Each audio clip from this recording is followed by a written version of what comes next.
안녕하세요. 골목골목입니다. 요즘 수도권 청약에 대한 인기가 정말 많은데요. 당첨됐는데 혹시 부적격되면 어떨까라는 생각을 해보셨나요?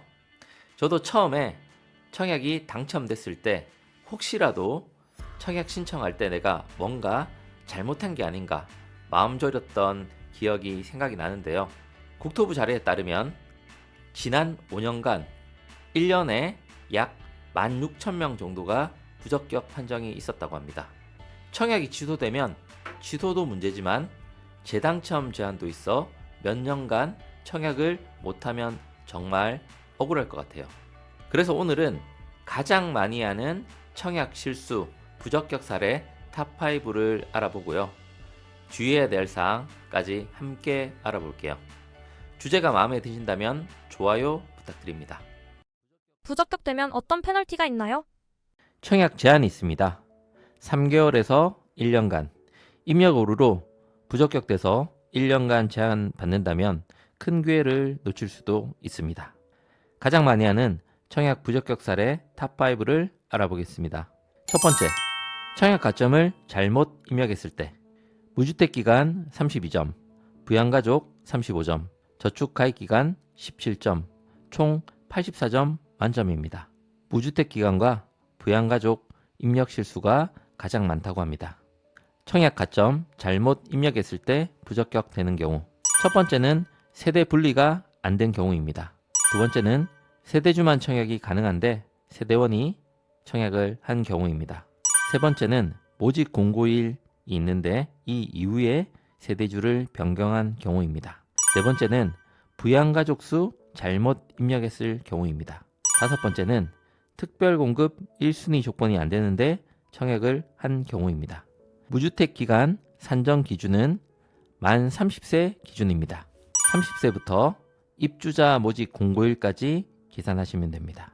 만 30세 이전에 혼인신고를 했으면 혼인신고일 기준으로, 만 30세 이후에 무주택자가 된 날은 무주택자가 된 날부터, 만 30세 이전에 무주택자가 된 날은 만 30세부터 카운트하시면 되겠습니다. 다음은 거주 형태인데요. 부모님과 거주하는데 부모님이 주택이 있고 만 60세가 안 될 때는 무주택 기간으로 인정하지 않습니다. 이때는 동일 세대로 인정해서 세대를 분리하셔야 됩니다. 가장 많이 하는 실수죠. 다음은 부모님과 거주하고 주택이 있고 만 60세 이상입니다. 이때는 인정이 됩니다. 세대 분리에서 가장 많이 하는 실수입니다. 무주택 세대 구성원 보겠습니다. 세대원 전원이 주택 및 분양권을 소유하고 있지 않은 구성원입니다. 이렇게 세대에 속한 사람은 신청자와 배우자, 자녀와 손자녀, 부모와 조부모가 세대에 속한 사람으로 볼 수 있고, 세대에 속하지 않은 사람은 형제, 자매입니다. 청약에서 주택 소유 판정에서 제외되는 세 가지입니다. 만 60세 이상 부모님이 주택을 소유한 경우입니다. 단 부양가족에서 제외되고 노부모 특별분양에서도 제외됩니다. 두 번째는 소형 저가주택일 때입니다. 전용 60제곱미터 이하로서 공시지가 1억 이하, 수도권은 1억 6천 이하. 세 번째는 상속으로 공유 지분을 받고 3개월 이내에 지분을 처분한 경우입니다. 이 세 가지는 청약에서 주택 소유 판정에서 제외되는 세 가지입니다. 부양가족 수 보겠습니다. 본인은 부양가족에 포함하지 않습니다. 첫 번째는 60세 이상 주택 소유한 직계 존속 부모님은 부양가족에 포함하지 않습니다. 두 번째는 부모님, 조부모님은 3년 이상 등본에 있어야 부양가족으로 포함할 수 있습니다. 형제, 자매는 부양가족에 포함하지 않습니다. 직계비속 자녀 만 30세 이상인 경우는 1년 이상 등재돼야지 부양가족에 포함할 수 있고, 미혼인 경우만 가능하고 이혼인 경우는 불가합니다. 보시는 그림과 같이 주택 공급에 대한 규칙을 참조하시면 되겠습니다. 부양가족에서 부모님은 3년, 미혼인 직계 비속은 1년, 이렇게 보시면 되겠습니다. 배우자의 청약통장 가입기간 점수 추가됐는데요. 1순위 가점제 청약 시 배우자의 가입 기간을 점수를 가산할 수 있습니다. 1점에서 3점 이렇게 올 3월에 추가 개선 사항이 있었습니다. 두 번째, 재당첨 제한 위반입니다. 청약 당첨이 됐는데 포기하는 경우입니다. 자금, 위치, 동호수로 인해서 청약을 포기하는 경우가 있었습니다. 재당첨 제한은 1년부터 10년까지입니다. 투기 과열 지구는 10년입니다. 청약 제한 사항에 대해서 확인할 수 있는데요. 청약 홈에서 청약 제한 사항을 개인별로 확인하실 수 있습니다.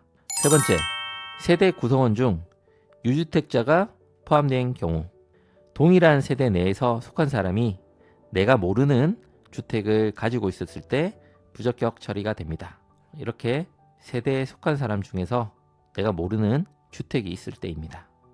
네 번째는 동일 세대에서 중복 당첨되는 경우입니다. 부부가 당첨자 발표일이 동일한 주택에 중복 당첨된 경우는 기존에는 부적격 처리가 됐었습니다. 제도가 개선돼서 지금은 선신청은 유효, 나중에 신청한 사람은 무효로 변경됐습니다. 신혼부부 특별공급을 예를 들어서 보면 특공 1번, 일반 1번, 총 4번의 분양 기회가 주어졌습니다. 특별공급 공통사항 보겠는데요. 기본 자격, 세대주 요건, 소득과 자산, 예치금입니다. 동일 세대 중복 당첨, 다자녀, 신혼부부, 생애 최초, 기본 자격이 안 된 경우가 부적격이 있었고요. 세대주만 청약이 가능한데 세대원이 청약한 경우도 있었습니다. 생애 최초, 신혼특공은 소득과 자산을 보는데요. 부동산 가액은 3억 3천 이하를 확인하고 소득에서는 세전소득을 기준으로 하고 세후소득은 아닙니다. 자산에서는 상속된 땅으로 부적격 처리가 됐다고 합니다. 다섯 번째, 특별공급 횟수를 어긴 경우. 특별공급은 평생 단 한 번뿐 예외 조건으로 변경됐는데요. 신혼부부 특별공급, 생애 최초 특별공급, 신생아 특별공급은 청약 신청자의 배우자가 혼인 전 주택을 소유한 이력이 있더라도 청약에 당첨된 이력이 있더라도 구애받지 않고 청약 신청이 가능하도록 변경됐습니다. 신혼부부에 대한 혜택이 추가됐다고 보실 수 있습니다. 오늘은 가장 많이 하는 청약 실수, 부적격 사례 탑5와 주의사항을 알아봤는데요. 청약 넣으실 때 본인에 해당하는 영역에 대해서 입주자 모집 공고문을 꼼꼼히 확인하시고 넣어보시길 바라겠습니다. 혹시나 틀린 내용이나 문의사항 있으시면 댓글로 남겨주시고요. 영상이 도움이 되셨다면 구독과 좋아요 부탁드립니다.